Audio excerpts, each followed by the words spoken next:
Saludos a los oyentes de este podcast. Les saluda Lubino Castro Martínez y Julián Arteaga, maestrantes de la Universidad Iberoamericana del programa en Maestría de Educación. En esta oportunidad vamos a abordar unas reflexiones en torno a los desarrollos educativos y pedagógicos de orden históricos que permiten interpelar dinámicas actuales. La educación es un proceso dinámico que va más allá de los contenidos académicos, que han reorganizado la sociedad, nuestra economía y política. Evidenciando que la educación fue una creación de diversidad, antes de la llegada de los españoles, las comunidades indígenas en Colombia tenían sus propias formas de educación, transmitiendo conocimientos desde su cosmovisión a través del aprendizaje informal y comunitario.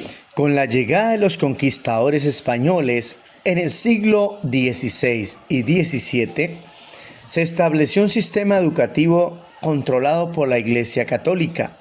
Las primeras instituciones fueron fundadas por órdenes religiosas, enfocándose en la enseñanza de la doctrina cristiana y el latín, para obtener un control tanto religioso, social y político sobre los territorios conquistados.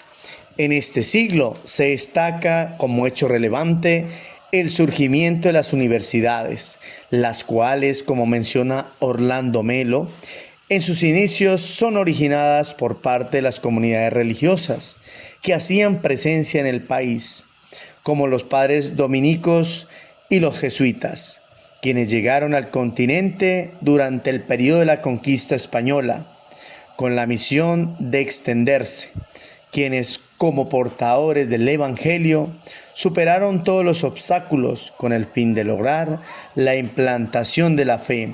Como lo dice Patiño, en ese momento la educación estaba reservada principalmente para los hijos de los colonos y criollos. Siglo XVIII y la influencia europea. Es un siglo que se caracteriza por la influencia de culturas y pensamientos foráneos, especialmente provenientes de Europa, como por ejemplo el movimiento cultural e intelectual conocido como la Ilustración, el cual se originó en el viejo continente a mediados del siglo XVII, pero que llegaría a América en el siglo siguiente. Este movimiento se caracterizó porque originó grandes transformaciones en el campo educativo, puesto que entre sus fundamentos planteaba que la educación debía estar orientada a la divulgación de las ciencias y de las letras. Se ampliaba la gama de conocimientos en determinadas disciplinas experimentales como la historia natural, la física newtoniana o la astronomía. Además de estos avances en cuanto a lo educativo, hubo grandes transformaciones de tipo social, ya que se empezaba a tener en cuenta a los estamentos no incluidos tradicionalmente, como era el caso de la educación de las mujeres indígenas. Podemos decir que la época de la Ilustración y su llegada a nuestro país permitió fortalecer el pensamiento crítico, ya que se depositaba la confianza en la razón y se fomentaba el progreso de la ciencia. Esto permitió que se sentaran precedentes para una gran revolución educativa. En esta época surge el pensamiento globalizado, el cual sería de gran importancia, ya que promueve transformaciones sociales y políticas en distintos contextos, emergiendo de esta manera el pensamiento de que el valor de la cultura y la educación nos brindan la oportunidad de ser realmente libres. De esta manera se impulsa la democracia moderna y se siembra la propuesta de la educación como un servicio público. También debemos decir que los avances durante estos siglos fundamentaron los propósitos de la educación, pero se mantuvo la hegemonía que impide una verdadera transformación educativa con la globalización, la educación cada día se pone al servicio de las necesidades de las grandes potencias y olvida los problemas locales que impiden que avancemos como sociedad. Siglo XIX y XX. Según Patiño, en este periodo histórico y como resultado de diversos cambios en distintos ámbitos, emergieron las escuelas nuevas y activas, y con ellas toman fuerza distintas comprensiones pedagógicas emergentes. Dichas escuelas surgieron como una manera de protestar o de hacer contrafuerza ante los modelos tradicionales y sus comprensiones curriculares, a la vez que fueron la oportunidad de poder extender el alcance de la educación a lugares donde sistemas escolares de la urbe no alcanzaban a llegar. Ya en el siglo XX, hacia la década de los 60, llegó de Europa una corriente de pensamiento conocida como la crítica, la cual encuentra en Latinoamérica un importante receptor que por las circunstancias de desigualdad, pobreza, injusticia, entre otros, empieza a apropiar este tipo de pensamiento. Luego en Colombia se llevaron a cabo diferentes luchas sobre la educación, pero aún así seguía siendo limitado y desigual. En el transcurrir de los siglos se implementaron diferentes modelos educativos que tuvieron mucha influencia para la educación actual. En conclusión, la historia de la educación en Colombia ha sido un proceso continuo de lucha por mejorar el acceso y la calidad educativa. A pesar de los avances logrados en las últimas décadas, aún queda mucho trabajo por hacer para garantizar que todos los colombianos tengan las mismas oportunidades para acceder a la educación. Es el caso del departamento del Putumayo, que a pesar de ser un departamento rico en minerales y biodiversidad, se encuentra en el olvido estatal. Se ve fragmentado aún los modelos pedagógicos que se manejan en lo urbano y lo rural.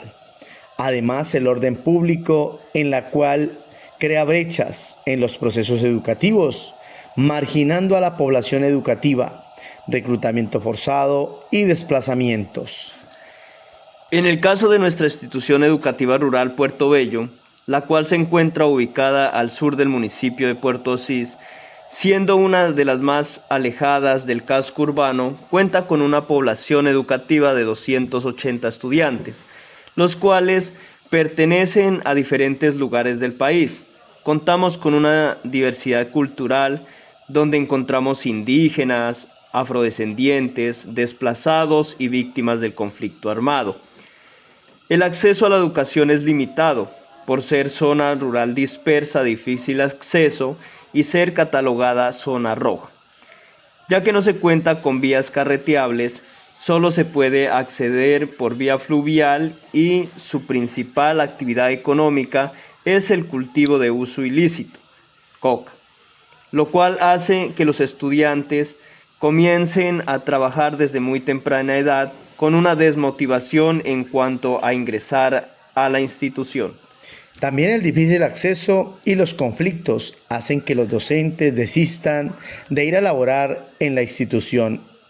Esto afecta a la población educativa, donde se ve vulnerado el derecho a una educación de calidad, reflejado en las pruebas de estado, ICFES, el cual el puntaje alcanzado en los estudiantes de nuestra institución es muy bajo.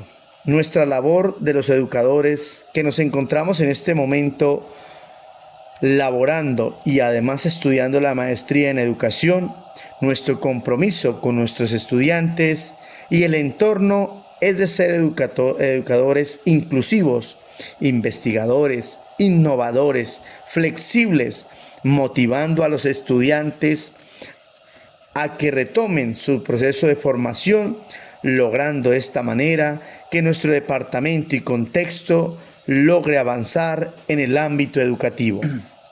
Algo importante a reconocer desde este punto de vista es la educación se ha venido desarrollando a través del tiempo Y a pesar de los aportes de tantos pedagogos, hay realidades inalcanzables, puesto que por más cuestionamientos que se hagan frente a las prácticas pedagógicas, las reflexiones y propuestas de cambio, la institucionalidad no permite que se traspasen ciertos límites, ya que esto pondría en riesgo su capacidad de dominio y el control sobre las personas, y de este modo la educación seguirá cuestionándose a través del tiempo cómo obtener una sociedad donde prime la igualdad, la equidad, la justicia y la paz, teniendo en cuenta nuestras diferencias y los distintos ritmos de aprendizaje y enseñanza.